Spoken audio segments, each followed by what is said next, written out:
মন যদি বেশি আনন্দ উপভোগ করে, মন যদি বেশি উল্লাসের মধ্যে থাকে, মনকে বোঝানোর জন্য হাসপাতালের বেডে চলে যাবেন, হাসপাতালের বেডে চলে যাবেন।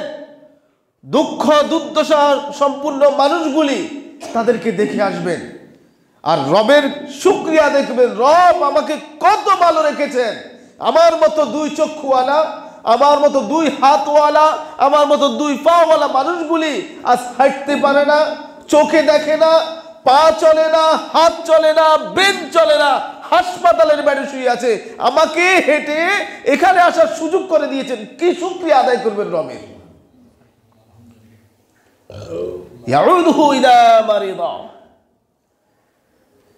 যে মানুষটি আজকে হাসপাতালের বেডে শুয়ে আছে, এই মানুষটি আমার মতো সুস্থ ছিল এক সময়, আমার মতো পা চলতো, হাত চলতো, সবকিছু চলতো। আজকে তিনি হাসপাতালের বেডে। একই মায়ের পেটের সন্তান, এক ভাই অসুস্থ, রোগ নিয়ে কাতরাচ্ছে, আরেক ভাই সুস্থ। সুস্থ মানুষটি কি শুকরিয়া আদায় করবে রবের। রব, একই মায়ের পেট থেকে এসেছি, আমার ভাই হাসপাতালে অসুস্থ, আর আপনি আমাকে এখনো সুস্থ রেখেছেন, আলহামদুলিল্লাহ। এগুলি যত পরিমাণ ভুলে যাবেন, আপনি মানবতা থেকে দূরে সরে যাবেন। শুধু নিজেকে নিয়ে চিন্তা করা, নিজেকে নিয়ে ব্যস্ত হয়ে যাওয়া, এটি সুস্থ মানুষের কাজ না। শুধু নিজের পেটের চিন্তা করা, শুধু নিজের বস্ত্রের চিন্তা করা, শুধু নিজের বাসস্থানের চিন্তা করা, এটা এক ধরনের মানসিক রোগী, এটা সুস্থ মানুষের কাজ না।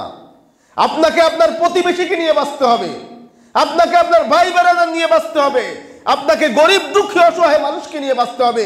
এটাই হচ্ছে প্রকৃত মানুষের কাজ। আর যদি শুধু নিজেকে নিয়ে বাঁচতে চান, আপনি একজন সুস্থ মানুষ না, আপনি অসুস্থ রোগী হয়ে গেছেন। আপনার মধ্যে মানবতা, কল্যাণ কোনো কিছু আপনার মধ্যে নাই।